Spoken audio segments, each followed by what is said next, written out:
Parkinson's is a neurodegenerative condition that tends to occur in people as they get older.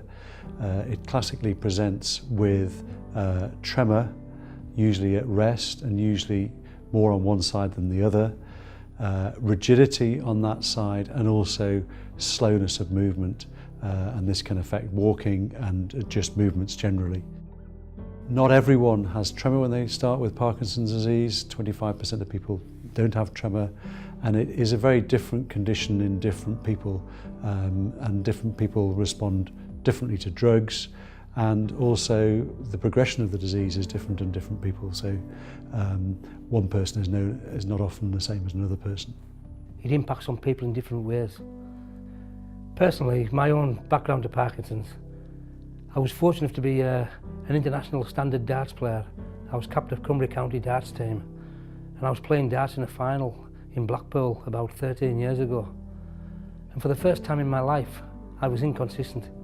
The darts weren't going where I wanted them to go. Physically, there was nothing wrong. My mental attitude, my temperament, my ability, I'd been there, seen it and got the t-shirt. And I remember the exact words I said when I came off the stage. There's something wrong with my hand and eye coordination. And that for me was the start of Parkinson's.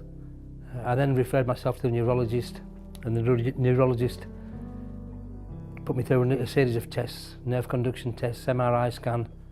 Nothing was shown. I went back to the works doctor at Sellafield, who referred me to Professor Burns at Newcastle.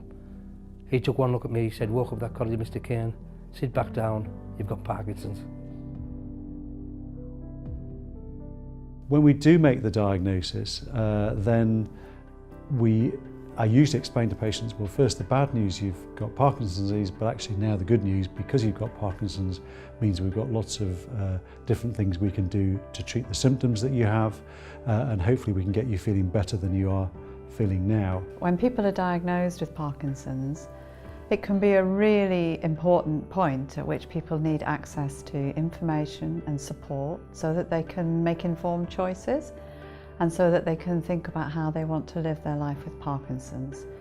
People say to us that one of the things about Parkinson's is it takes away control, that they feel like they've lost control of their lives and their choices. So it's all about how can we give that back to people, how can people feel more in control of their lives. And one of the most important things can be for people to meet with other people who've been through similar experiences and to get some input and support from professionals who can tell them about what to expect, to make sure that they're getting the right treatments, to make sure that they're on the right drugs if that's what's needed, and actually having a real sense of how to navigate the system, how to get access to the things that are going to make a real difference for you in your life with Parkinson's. I think the key thing for me was accepting that the future I thought I had was gone, and there was a new future opening up to me. And in many ways it's been a better future than the one I had before. The way you have to treat this disease is you have to use it as an excuse to do all the things that you've always talked about doing. If my neurologist had told me the day I was diagnosed that 5 years later, almost to the day, I'd be standing on top of Mount Kilimanjaro, it would have been a fantastic bit of news because I didn't know what was going to happen. This disease can be enabling, not disabling, if you choose it to be. So life with Parkinson's, in some ways, it's almost been, well, everything's been a lot more positive. It's opened a lot of doors for me. I was promoted at work. I've gone on to start my own business. I run my own choir, parking choir, which we raise money for. I've travelled the world with Parkinson's. I was an Olympic torchbearer. I've done more of my life in the last 7 years having Parkinson's than I ever dreamt possible, and that has got to be a blessing. A positive about Parkinson's, you've got a whole new bunch of friends, in all honesty, you know, and it's great that that's there. So it's a friendship, it's a support network, it's all rolled into one. But you know, your family becomes part of that support network as well, and you know, you gather friends on the back of it.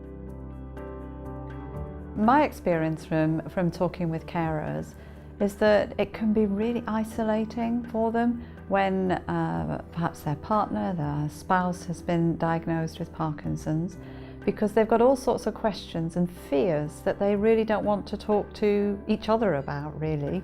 So actually having other ways to deal with that is really important, and sometimes just finding somebody who's having the same thoughts, have the same experience is really important, can be really reassuring and can give people confidence that life isn't over, that actually it is possible to live with Parkinson's, to be positive, to take a positive approach, to stay active, to get involved in new things.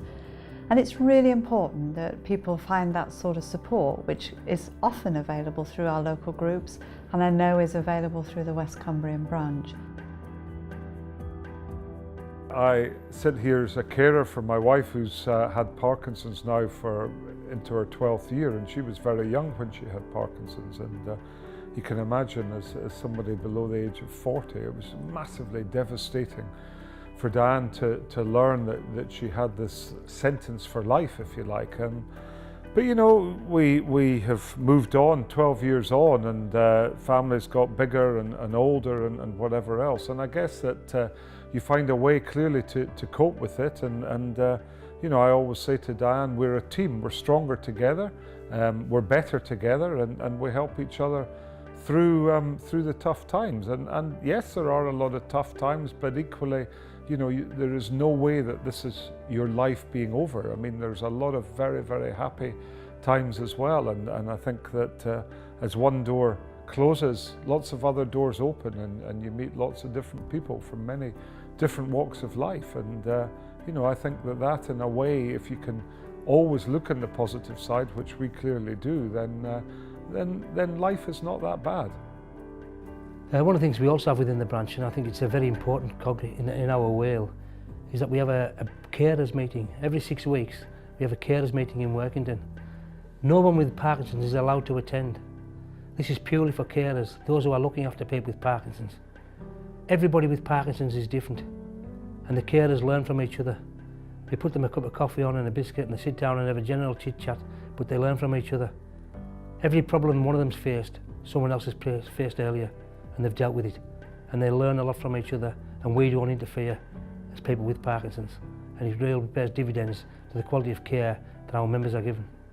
And one of the really important things about groups as well is that it's a place where people who are family members or carers can also come together and get that sort of support and have different conversations, because actually for carers sometimes just being able to talk with other people again who are going through similar experiences can make all the difference to how they feel in their life with Parkinson's.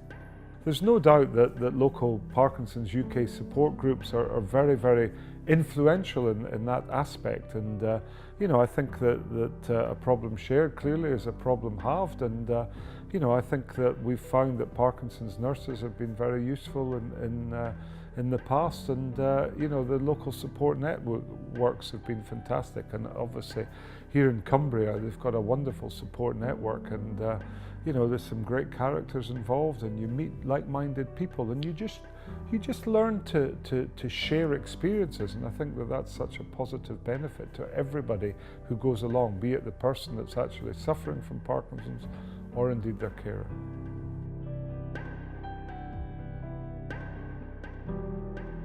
I think it's very important when patients are first told the diagnosis that they understand about Parkinson's and they get a lot of support. So we would give them information packs in the clinic about Parkinson's based on information from Parkinson's UK and suggest they go and read them. We offer support from the Parkinson's nurse specialist, but I think what's particularly important is the support that Parkinson's UK can support, hopefully with a local information support worker, but especially with the local branch, such as the West Cumbria branch of the Parkinson's UK. There you have a lot of people who have lived with Parkinson's for several years, potentially, understand Parkinson's well. They may be people with Parkinson's themselves, they may be carers of people with Parkinson's, and generally they're very informed and are able to support people when they're first diagnosed, because it can be a very frightening experience for people.